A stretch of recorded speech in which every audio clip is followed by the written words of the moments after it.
Ako si Hans, tamad, pero may pangarap.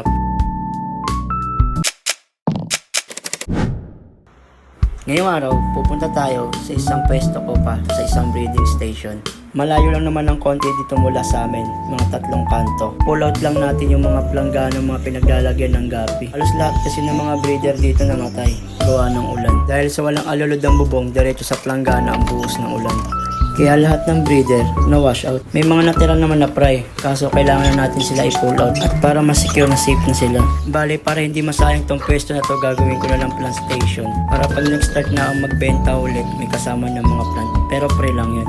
Dahil magpapasko, magbabalik alindog tayo sa mga company. Mag-a-apply uli ako ng trabaho. Pero yung pangarap ko na makaalis sa pangangamuhan, hindi na magbabago yun. Kukuha lang ako ng puhunan, tapos magdadagdag ako ng pagkakakitaan. Pero syempre itong gapi hindi ko pababayaan dahil dito ako nag-umpisa. Hindi ko siya marirecommend na stable lang kita. Pero matututo ka kung paano paikutin yung kita. Dito ko kasi nakita kung paano ako nag-level up. Mula sa 2 planggana papunta sa 24 pieces na aquarium. Tapos yung pinakamasarap dito, yung walang naniniwala hanggang sa may nagtiwala sa'yo. Please follow and like and share for more update video.